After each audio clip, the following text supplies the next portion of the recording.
What's going on, guys? In today's video I'm going to be installing this Toyota Proshop Raptor light kit on the grill of my Tacoma. So I already posted a separate video showing how to install the TRD Pro grill from Toyota Proshop.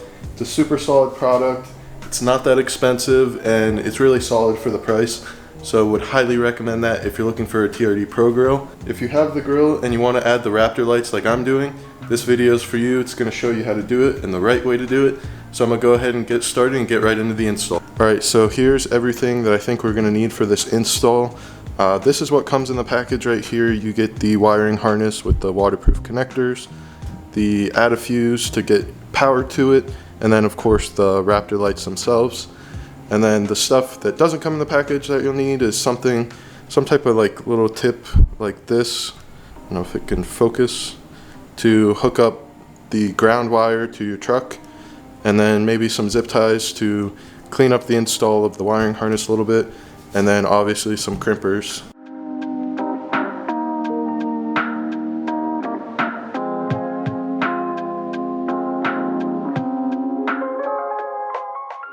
So I'm super happy that I cleaned up my engine bay last week, because this install would get super dirty if I hadn't, because my engine was absolutely filthy. So if you haven't seen the video from last week, again, I'll link it up here. Go check it out, because honestly this is a drastic difference, even though it's still a little bit dirty. But it's going to make this install a lot nicer, not getting my arms all dirty trying to dig around the engine bay. Okay, so anyway, it's now time to pop these guys in. So on the Toyota Pro grill, you can kind of pop them in the second row here. If you want to put them in the top row, you kind of have to trim down the tops a little bit, because it's kind of flat up here. So you can do that, it's just a little bit extra work. I'm not going to do that because I think they look fine on the bottom row. So yeah, just pop these in and then we'll get to the wiring harness next.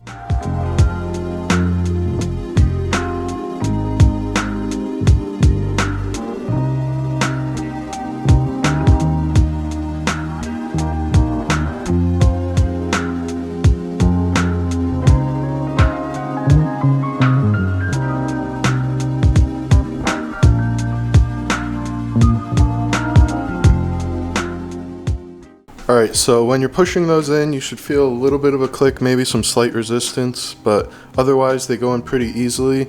You kind of have to angle the plugs on them a little bit to fit through, but again, super easy, not a big deal. Alright, so the next step is going to be feeding the wiring harness through to the back. So as you can see, you have a good amount of space back here to work with. You can kind of see the plug there. Essentially what you got to do is feed the wiring harness. There's a plastic piece here with a little gap right there. So feed it through there, kind of behind the headlight, and then up to the battery assembly. And this is the fuse box where you're going to be adding the atta fuse.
Alright, I'm not sure how well you can see this, but I basically bundled all the wires together down there and zip tied them just to kind of hold them together.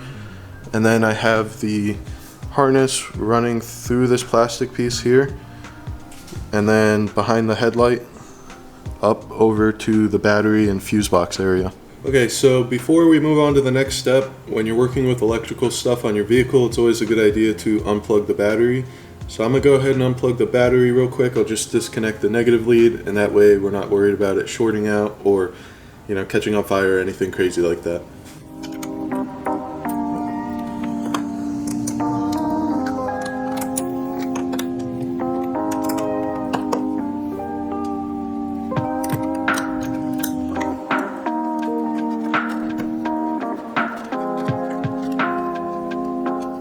Okay, so now that that's unplugged, we have to set up the ground wire and the hot wire. And the hot wire, of course, is going to be going to the atta fuse. So one thing that I think a lot of people miss on the install video for the Raptor lights is how to actually use the atta fuse, because there is a difference between the way you put it in. So there's a load side, which is the non-wire side, and the draw side. The load side is going to be the side that's actually getting the voltage in your fuse box. So the way to tell which way it has to go in the fuse box is to use a voltmeter to check which side of the fuse box is the hot side or the load side. So I'll go ahead and do that and show you how that works. Alright, so as you can see on the multimeter, we're reading zeros. So if I put the negative to ground, and then I put the positive into the fuse hole, on the right side of the fuse hole, I'm not getting anything. On the left side, as you can see, it goes up to about 12 volts, which is normal. So the left side is going to be our load side, or the hot side. So as I said before, this side is going to be the load side. So we're going to be putting it in like this into the fuse box, because that load side is on the left side. So it'll kind of go in the fuse box just like that.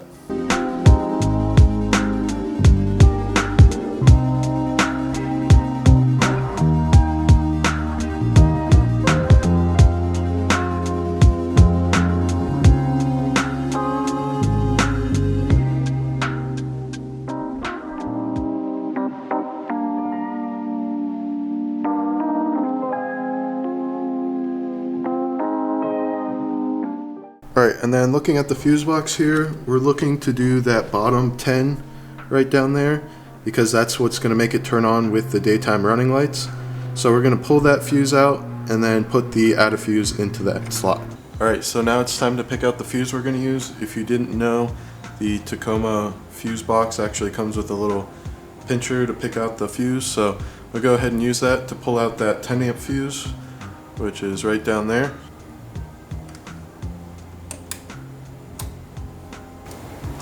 And then, like we just found out, this side here, the non-wire side, is going to be going into the load side, which is on the left side. Okay, so this is a little upside down here, but in this back corner here, if you unplug this guy, you have access to a little tab back here. And if you push that in, you can actually pull this out and then route the wire through there. So that's what I'm going to do.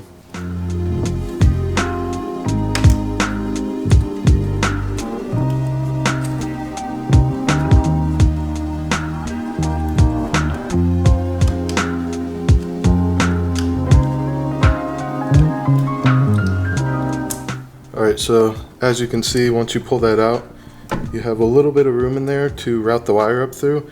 So I'm going to go ahead and take this wire and route it up through there. Alright, so as you can see on the side here, I have the wire running up through there. So that way when I put the cover back on, it's not going to pinch in the walls. But now, because I did that, the ground wire is not going to reach the ground bolt here. So I'm just going to slice up this a little bit to give this a little bit more room to reach back here. And then obviously ground that down and we should be good to go.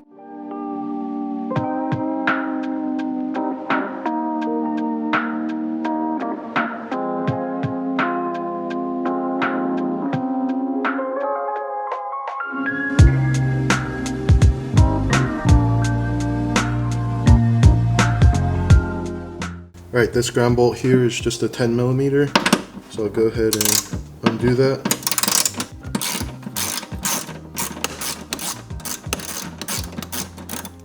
And with the tip that I have on there, I kind of just need to slide it in, so should be good to just slide that in like that.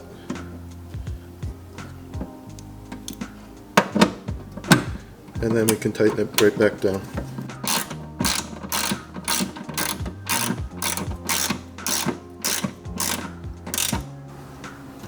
Alright, so now I'm good to put the cover back on.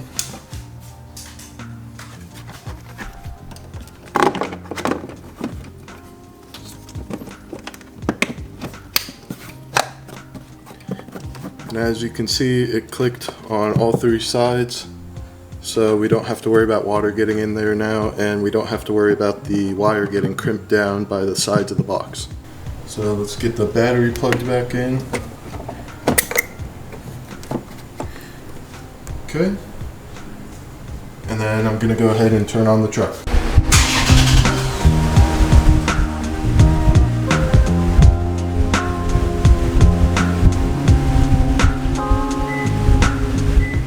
Alright guys, there you have it. That is the Raptor light kit from Toyota Proshop installed.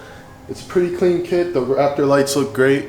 They only come on with the headlights because the daytime running light fuse is always hot, so even when you turn the truck completely off, the lights are still on and there's no way to turn them off without a switch. So I'm fine with this. I like them with the lights on. I don't really want to run around with them on during the day anyway. That's kind of bro-ish. Thank you guys for watching this video. If you have any questions, feel free to drop a comment below and I'll get back to you. Make sure to hit that subscribe button and the like button so you're notified when new videos come out. And thanks again for watching. I'll see you in the next one.